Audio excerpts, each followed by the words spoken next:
Welcome to the repair shop, where precious but faded treasures... It's in a bit of a sorry state. ...are restored to their former glory. I'm going to teach you how to do it the old-fashioned way. Furniture restorer Jay Blades... Now the fun begins. I know. It's so nice that we can be part of that history to just keep things going. ...and a dream team of expert craftspeople. Looks absolutely amazing. Wicked. You really start to see the thought that went into making it. ...come together to work their magic. Teamwork? Absolutely. Yes. Beautiful. Employing heritage craft skills passed down the generations. It's my duty to make sure that this all goes back in working order. Preserving irreplaceable heirlooms. It's absolutely amazing, it really is. It's like keeping a bit of our family history alive. The team will restore the items, the memories, Yes! and unlock the stories that they hold. It's touched my heart. It's amazing.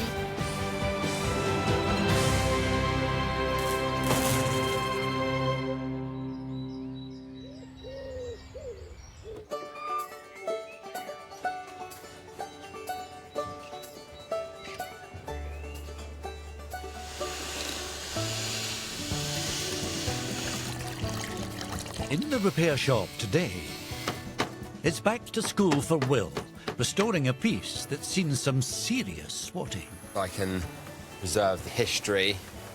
Every single scratch, I'm sure, tells a story. And it's a joint effort to wrestle control over a beast of a book. It actually snapped the needle then. Because it's messing me around, I am having to show who's boss.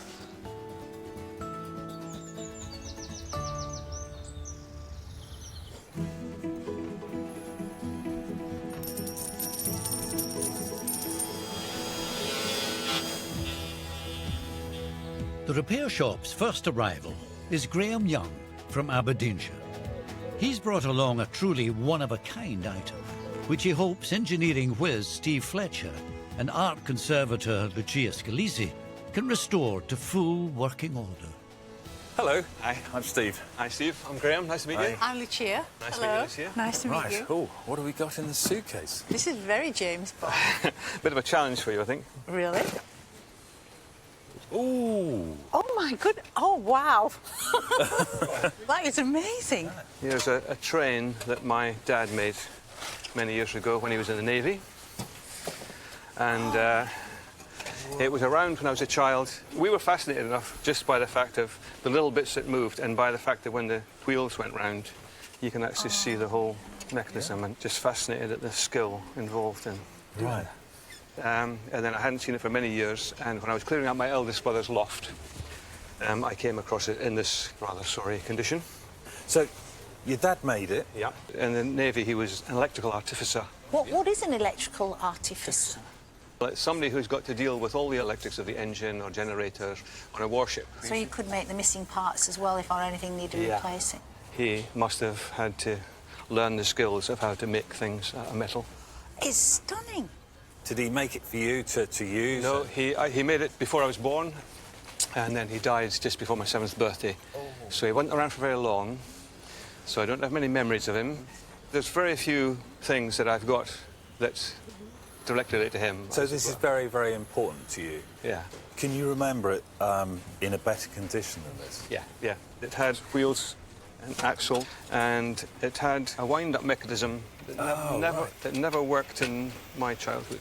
This is a lovely piece, absolutely lovely. It's absolute one-off, isn't it? It's British Racing Green. Yeah. And these lovely red straps on it. It's just so unique and beautiful and very personal to your father. What would you like us to do? I'd like you to do whatever you can. I would just like it to be back in a state which is worthy of the person who made it, so that when I say to people, my dad made that, and to be able to see it like he made it would, I think, be a fitting tribute to him. Thank you so much for bringing it in, and we'll see what we can do for you. You're welcome. Thank you so much. Thank you. Thanks. Thank you, Graham. Thank you. All right. Bye-bye now. Bye. I think my dad would be sorry to see the state that the train's in now. I'm really excited about leaving the train here, to have people who have got similar skills to the skills my dad must have had, being able to work in it, because I never saw my dad use those skills. That's going to be really special to me. So, Steve, there's quite a lot of mechanical stuff to do, isn't there? Well, there is. I've got to work out how to take out the mechanism, and then I've got to make up some new wheels. Once I've done that, I can just hand it over to you to do all the paintwork. But it is a real challenge. It is. As to how far to go, because you don't want to lose a lot of this surface. No. Particularly with the lettering on it. You've got your work cut out on this. Yeah, I think we both have. Right, well, I'll take it away and I'll bring you the main body when I've got it all apart. OK, thanks.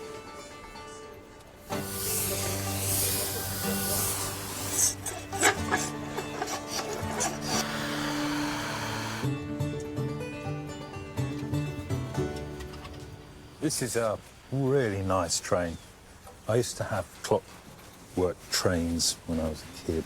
I used to love it because they were under guarantee and they would break and I would send them off to be repaired. Whenever they came back, they came with a brand new key and I used to love that key.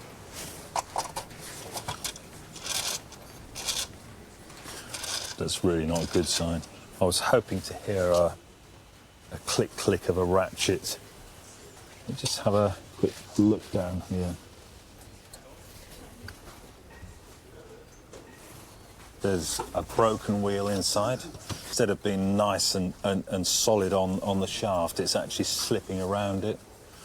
I think what I'll do is take some of the wheel work off so that I can get to the mechanism.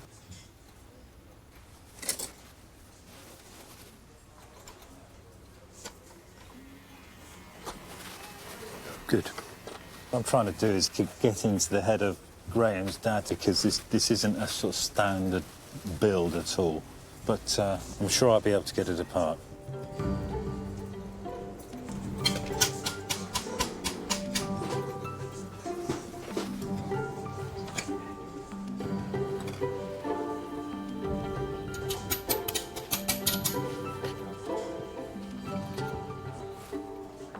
Good, I can see right down into the mechanism now, so I think I can drill a hole in the wheel that's slipping on the shaft. So I'm going to carefully drill between two teeth of one of the wheels and through into the shaft and then put a pin through there, really jam it in there, and hopefully that's going to hold it.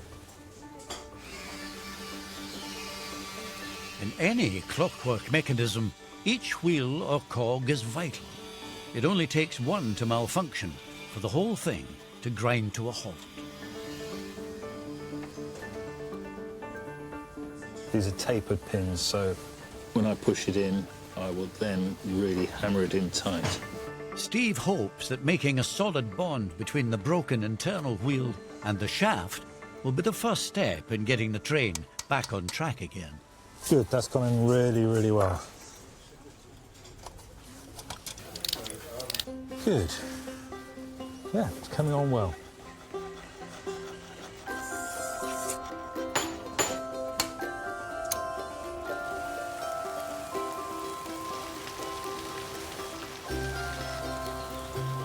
Next to arrive at the barn is Mary Brown from Derbyshire. She's hoping the talents of bookbinder Chris Shaw can keep an extraordinary piece of her family's history from being forgotten. Hello. Hello. I'm Jay. Nice to meet you. I'm Chris. Mary. All right, Mary. Hello. So, what have you got wrapped up? This is my mum's scrapbook. Oh, looks nice in 1950s. Yes, 1954. Whoa. There's a scrapbook with what's in it? And tell us. So my mum made this when she was a little girl. It's a scrapbook of my granddad. He was a policeman. OK, this is your granddad? That's my my grandpop, yeah. My mum passed away about 5 years ago, so she left this to me. Yeah. It's literally my granddad in a book. So this is all paper cuttings about my granddad and 3 bears escaped from the circus. Whoa, hold on a minute. What do you mean 3 bears? Yes, like real bears, very, very large bears. 2 of them were recaptured. OK. One of them, unfortunately, made its way into the Newcastle city centre, and his job basically was to go and try and get it back. And OK. he went into a local shop and he got some custard creams and some ginger snaps. Some biscuits for the bear. And the idea was he was going to try and lure it back to the circus. That would have worked with me, but not with the bear. Yeah, well, it did for a while. I think it ate a few of them. Oh, did it? But then, unfortunately, this lady managed to get in the way, and this bear grabbed a hold of her. So, yeah, at that point, he had absolutely no choice. He had to go and try and wrestle the bear. The trainers came and they managed to get it all sort of like tied up to railings, completely unharmed. The bear was absolutely fine. Right. What about your grandpa? Was he unharmed? He was all right, yeah. And up until the end of his career, he was called Goldilocks because of the three bears.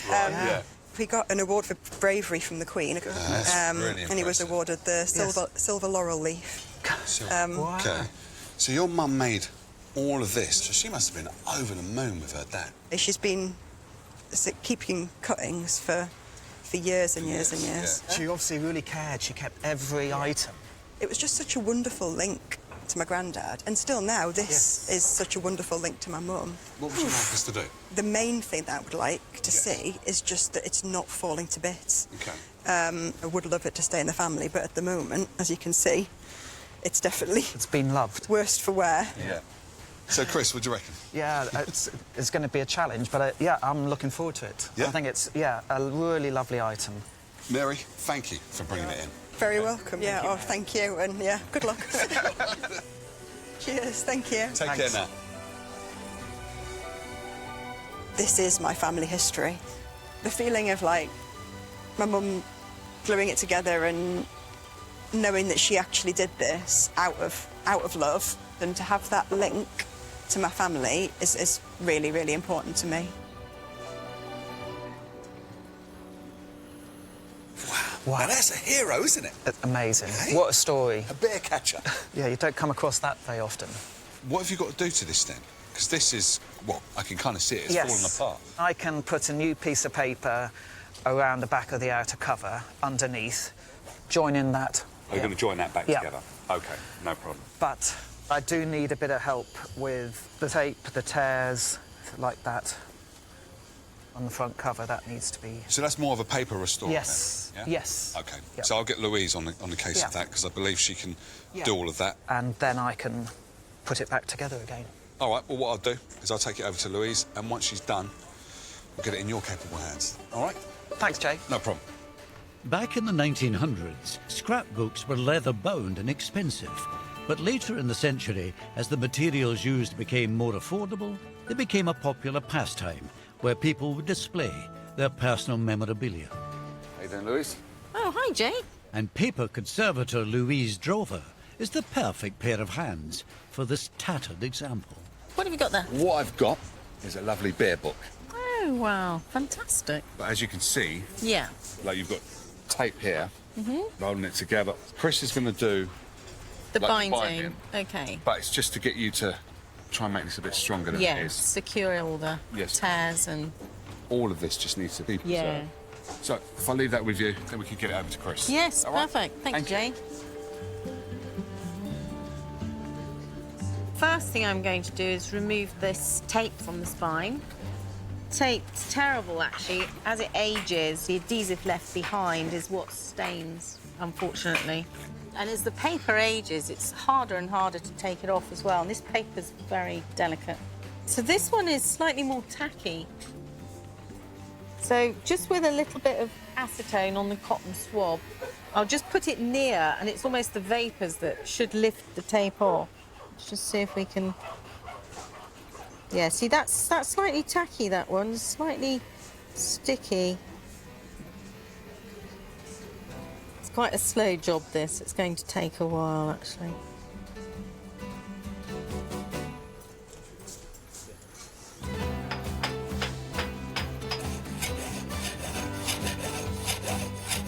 On his workbench, Steve's now tackling the homemade mechanical trains. The tender has lost 2 of its wheels, but before he can craft the replacements, he needs to make tiny new brass suspension blocks.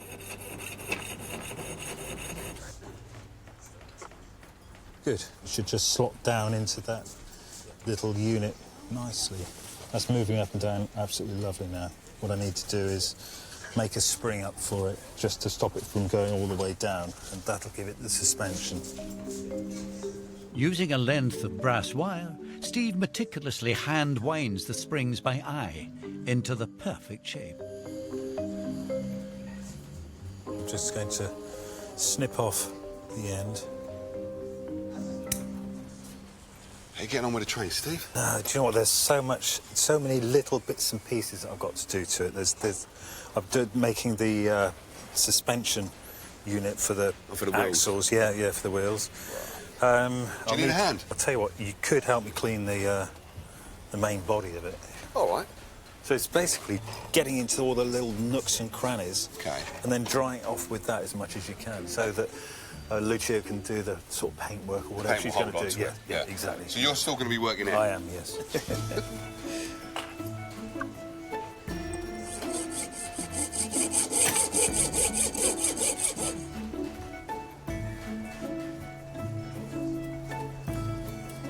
Well, there is loads in there. Wow.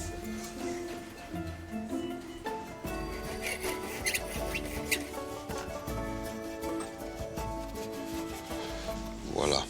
Steve, you know what? I think I've done this. Is that all you wanted? Yeah, absolutely. Lucia can then do the paintwork on it. OK. I'll take this over to her. Yeah, I'll take that over when I've finished. OK. Thank you very much. I'll get it sorted. Cheers.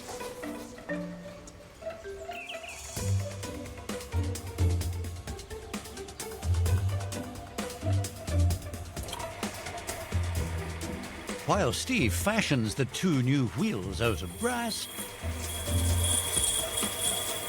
it's down to Lucia to touch up the train's patchy paintwork. I've painted out a sample here on my palette, and it's actually quite a good colour match. And then lovely Kirsten suggested stippling it on. You know, not repainting the whole train, but actually working around the surviving paint. And you know what? It works. I can just stipple it on without covering Graham's dad's paintwork. I mean, that's the whole point of doing it like this. I think I can probably work quite quickly with this. I'm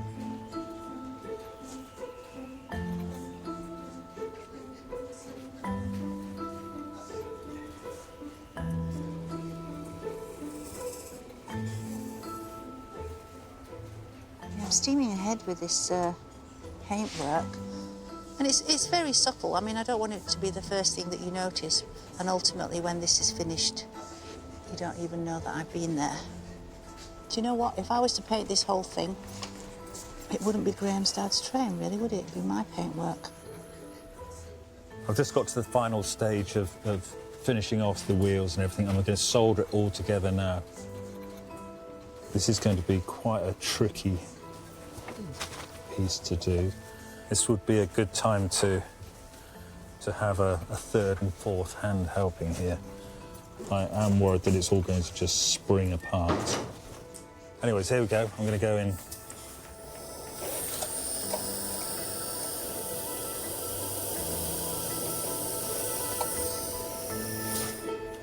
Hold it there until it sets. Good. There we go. Just got to do the other side now, and then it's all done.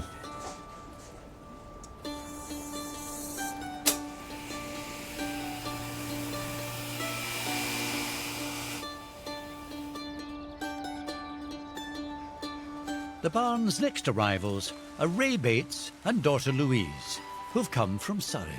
I'm Will. I'm Ray Bates. Nice to meet you. Hi, I'm Will. Nice to meet you, Louise. They're hoping furniture expert Will Kirk can resurrect a very precious and once hard-working gift. Whoa. Heavy. Right, I'd say, what is it? I can see that it's a desk when I get my breath back.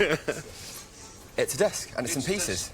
Please tell me more about it. It was a desk that was given to me by my father. He wanted to motivate me before I was going to take my 11+ examination. My parents, they were born in the early 1900s, not particularly well off, so they didn't have much education past the age of about 13 or 14, and they wanted much more for me. And they bought this desk as a sort of good luck and something to work at. What was your father's name? Austin. Austin. What did Austin do for work? He was a woodworker. Really? Yeah, he wanted to make a desk, and he started to do it, but he got sick. Sadly, he died the evening before I took my exam. Everyone wanted to keep, for my sake, things as normal as possible, so sent me into school. The following day? The following day. It was hard. It was hard. Your 11 plus is a tough time for any child, especially absolutely the day after your father passed away. Did you pass your 11 plus? Yes. And then I went on to study to become a teacher. So your father wanting you to go through the educational system has really kind of gone into the educational I went system. as far as I could go, probably, on that, yes. That would have meant so much to my father, and this was the symbol of that. And then my daughter sort of went to university, and so she sat at this. So you've used this as well? Yeah, I've used it. My memories all through my life is my dad sitting at this bureau. I remember it being a very special piece when I was young that I couldn't go near, and you were not allowed to open the bureau. Had all these mystical sort of little pockets and compartments in it that I was fascinated by. So how did it end up in this condition? Unfortunately, we had a couple of house moves where it was dropped and the back legs came off, and then I tried to replace the hinges on the inside of it. Don't look too closely at them, please. Oh, my word. Really scratched in here. You can see that it's been used quite a lot. And this leather's ripped here as well. Would you like to close the lid? I think we should close the lid. So what exactly would you like me to do? I would like you to make it a workable desk again so it can be used for future generations. I'd love to see my kids sit and work at it. Really nice to keep it in the family. Oh, absolutely. We haven't got that much, really, from my father, and this is the main thing we remember him by. I understand that means a lot to your family. Yes, it does. And I'll do my very best to get it back on its four legs. It'd be amazing. Quite a challenge, I think. Yeah, I think so too. Thank you. Good luck. Thank you very much. Thank you. See you soon. Bye-bye.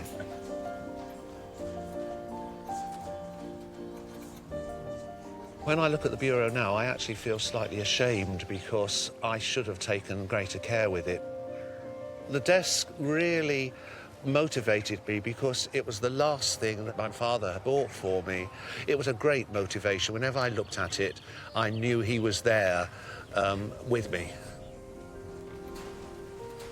There's a lot of memories with this, of Ray working on this desk as a young boy and everyone else in the family that has used it since. I really want to keep the leather. It's really worn. I don't want to replace that. So once I've glued back that rip there, I'm going to have to think about what I can do to that to nourish it again. It looks really tired and it needs a lot of TLC. The first thing I want to do is to make sure it's structurally sound. This front right leg is quite wobbly, so I'm going to take that off because it's pointless me sticking the back two legs back on if there's a third wobbly leg as well.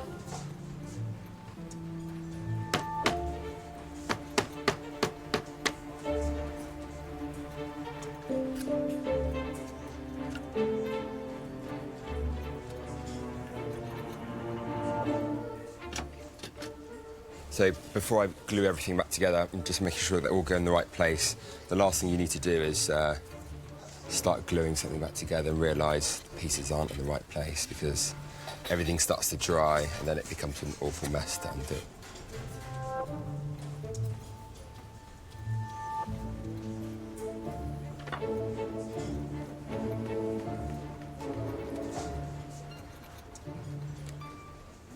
Everything has slotted in together really nicely, and I'm just hoping this last panel here on the back is going to do just the same.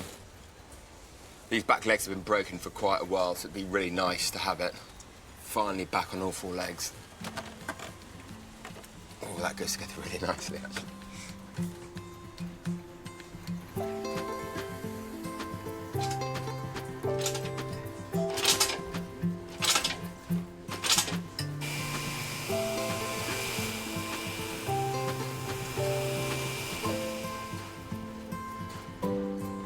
On her workbench, Louise has been busy painstakingly repairing and strengthening all the rips and dog-eared edges of the 1950s scrapbook. Now I've got to go back and do this large repair on the front cover.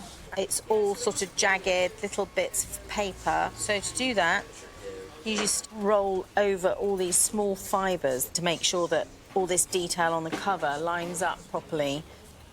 It's quite precise work because there's this nice detail of the scooter. So I want to get this tyre all lined up with the tear on the other side. I'm going to pick up the paste now and just paste up the tear from underneath. It's just a wheat starch paste, conservation grade, and it'll just soften the paper a little bit, enough to ease it into place.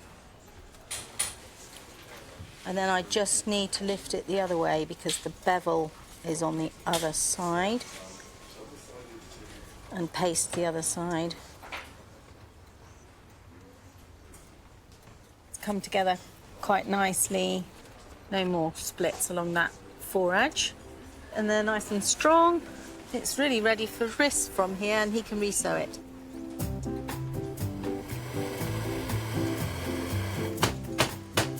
How you doing, Chris? Oh, fine, thanks. Louise has done wonders on that. Yes. All that sticky tape's gone. Yep. Oh, and the big tear, that's all done. Well, listen, I know your attention to detail is second to none, so it's all yours now. Thank you. All right? Yep, thanks. No problem.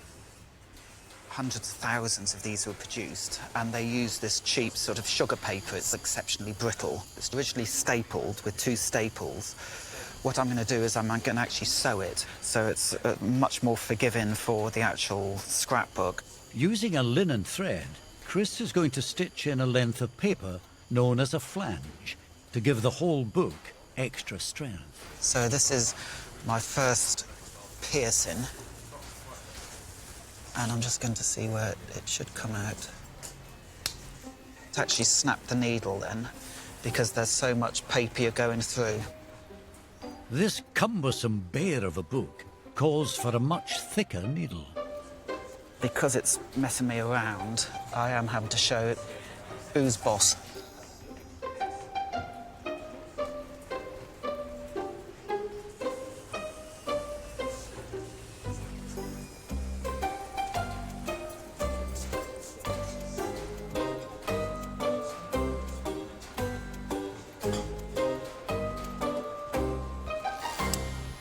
Yeah, I think I'm happy with that.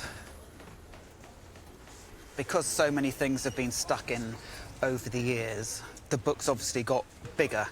So I'm going to have to put a small little spine on it, which is going to be visible, and it's going to be painted. I'm going to use watercolour as opposed to sort of acrylic, because just trying to make it visually as close to the original without sort of shouting out. So it's not going to need too much.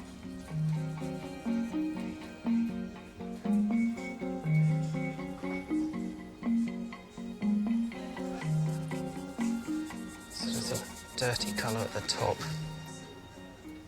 I do like scrapbooks because it's an interesting snapshot of people's lives, especially with this one into 1954. It's lovely getting it back together again. I think it's because it's so important. I'm really pleased with that, but it's just going to be a bit of time sort of building the colour up.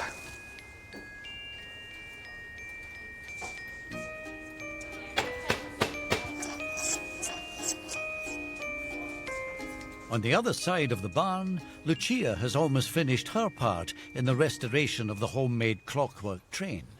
With all of Steve's new additions blended in with her meticulous paintwork, there's just one more thing for her to do. Just going to sort of do a little bit of reconstruction on the lettering, not too much. I don't want them to look brand new, so hopefully you'll be able to read it properly, but not know that anything's been done.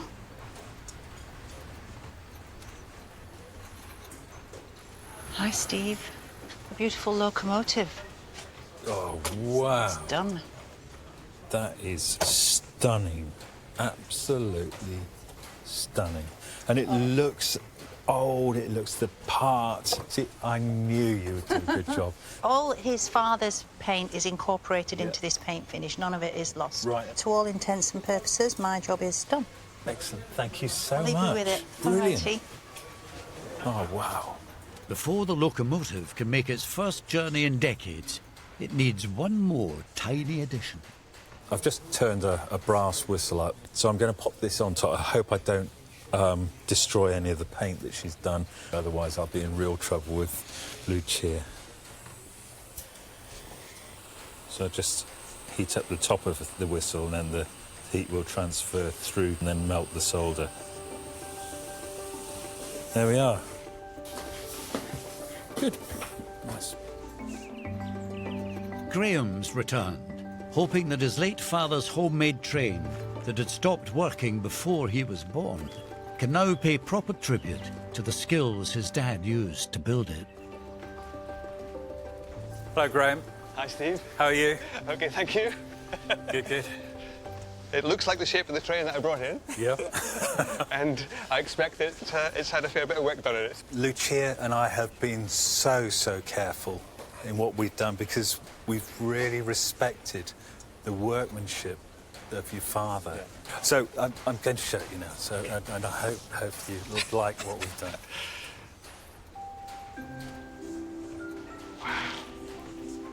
Wow. Special. Wowie. Well done. Where I come from, the northeast of Scotland, we'd just say, nae bad.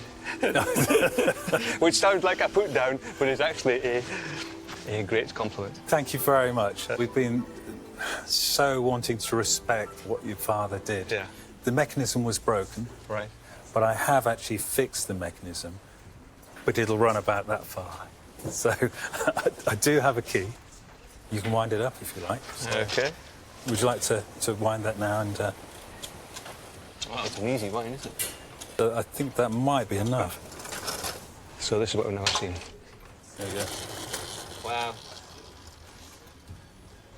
So it goes back that far. In some ways, it would be a bit of a job if it went further, wouldn't it? Because yes, you know, it obviously made it just to be able to see with the wheels and the attachments to see all the coordination of those things. Yes, exactly. So I am so impressed. Well, you should be very proud of your father. Thank you. I am. I don't know how he did some of the things. So yeah, well done, your father. Yeah, I agree. Getting it done, it wasn't for me to have some sort of memory of how it was to have it being put right. Yes. And it's been put right. Wonderful.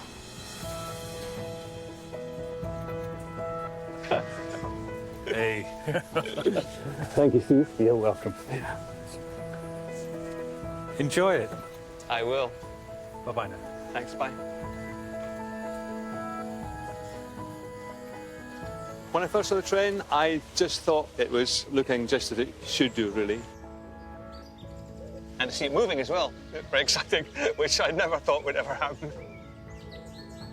I think my dad, if he was around, he'd be happy because I'm happy.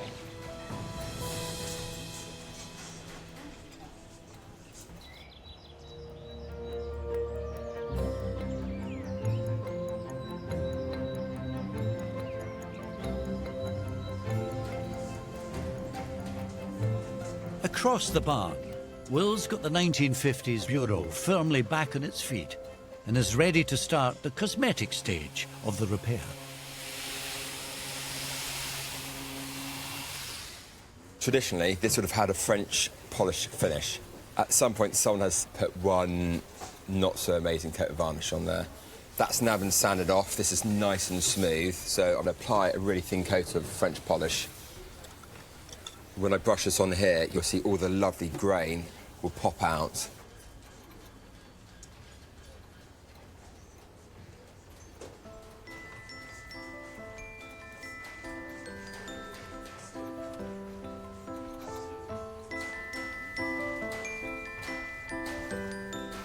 Inside this French polishing pad, I have shellac polish, I have a bit of methylated spirits, and I have some oil on the surface.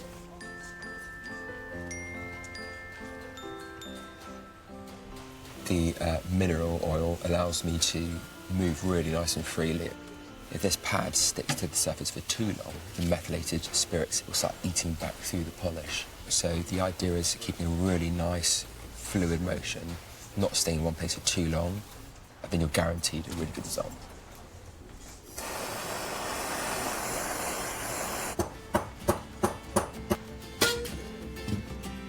With the bureau destined for many more years of use, Will wants to ensure that the tired writing surface will stand the test of time. But leather restoration is not his area of expertise. Susie? Yeah? What you got going on then? So, this lovely bit of leather here, I don't want to replace because it's got so much history to it. OK. It looks really scratched. I'm wondering if there's anything I can put on there to nourish it. A lot of the surface has come off, hasn't it? Yeah. And I think if we can just stabilise the surface with, like, a wax, then that will just stop it from losing any more colour, but it'll tone down where we've got these lighter patches. Yeah, this is exactly what I'd recommend. Yeah, fantastic. All right. Thank you, Susie.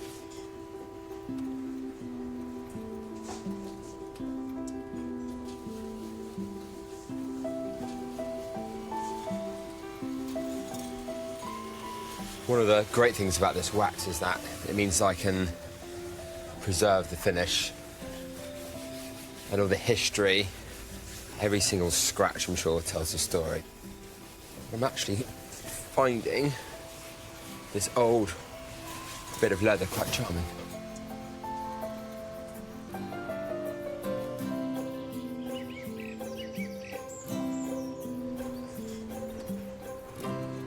On his workbench, Chris has almost finished binding the scrapbook that told the tale of policeman Stanley and his well-documented bravery, capturing an escaped bear. So this is a protective box that I'm given to Mary so she can keep the scrapbook and all the bits and pieces that she hasn't stuck in. I've had this paper made because Stanley tried to lure the bear away with some biscuits, as I thought it would sort of relate nicely to the Stanley and the bear. Hey, Chris, nearly finished? Yep, just got... Nice. Yeah, I'm really pleased with that. You are a real gem. Look at that. What do you think? Do you think you should be pleased? I think she's going to be more than pleased, mate. That is amazing. The scrapbook arrived dog-eared and full of tears, and the only thing holding it together was tape. Mary's come to collect her precious item, put together by her late mum, hoping it's been saved, along with the story it tells. I have no idea what they might have been able to do with the scrapbook. I'm not entirely sure how we fix paper, so I can't wait to see it. I'm really excited. Hey. Hello. How are you guys doing? Very good. How are you, Mary? Really good. Nice to see you again. Hello. How are you doing? Very well, thanks. Oh. You okay? Yes. You're just straight in on that. I am. I'm really looking forward to seeing this. We're going to show you. Okay. Oh, that looks amazing. And the tear. Where's the tear gone? How did you do it? Well, Louise did an amazing job with the paper. Can I open it? Is that all Yes, right? you can. Am I allowed? Of course you can. Oh, my God. Oh, it looks absolutely amazing. Thank you so much. I'm actually going faster than I normally would because I'm not worried about bits falling off anymore. So what do you think Mum would make of the book now? She'd be really happy. Yeah? I mean, this meant the world to her.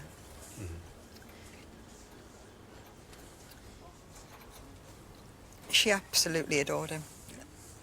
Honestly, she'd be over the moon. I know it's very important, so I've made you something to protect it.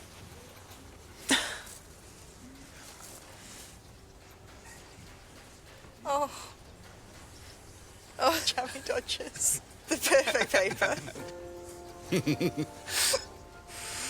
You okay? Yes. More than okay. So, you can put that in there. Perfect fit. Thank you. Thank you. You take care. Thank you. Cheers. Okay. Bye-bye. Bye.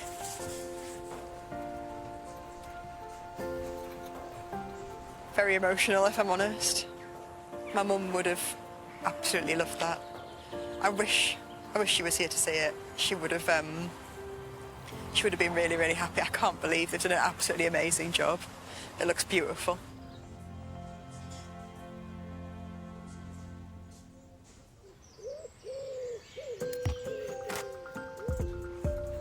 Inside, Will's on the final chapter of his restoration of the 1950s Writing Bureau. Well, this is the final part of this journey. It's almost like the cherry on the top of the cake. All the polishing's done, the woodwork's been cleaned up. Finally, I can get the brass work back on.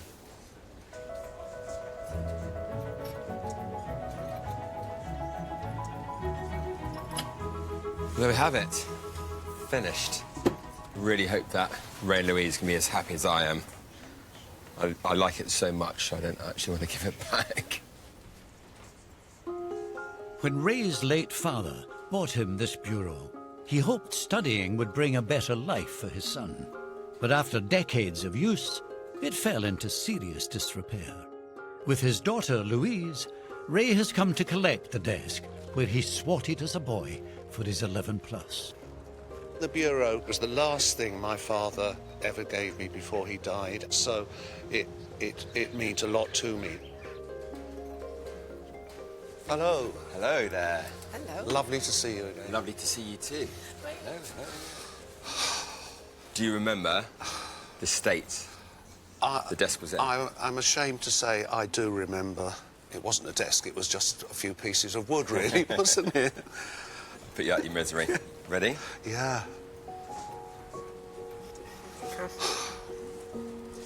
I now feel 11. Yeah, sitting ready to... No, it's not the same one. You've shopped and found another one. That is unbelievable. It's just exactly how I remember it. It's exactly how I remember it. No, I don't believe it. Thank you. That's okay. That is absolutely superb. I left the original leather on the inside. Oh, wow. Yeah. Oh, I remember. Oh, this is crazy. It's just... Yeah, I'm so pleased you left that because there's so many memories of sitting there sort of fiddling with it. Wow. So do you think that your dad would be pleased? Oh, to see it? absolutely. This is such a link with him that I feel that it's almost bringing him back to us in some way. Thank you is not enough. There's not enough words. Not enough words, no. Okay. Well, it's been an absolute pleasure. I promise we will look after It's it. going to be looked after. It's going to be looked after. Wonderful. It's perfect. It's exactly as it was when it was given to me. I'm almost 70, and I could not want a better 70th birthday present than that. It's superb.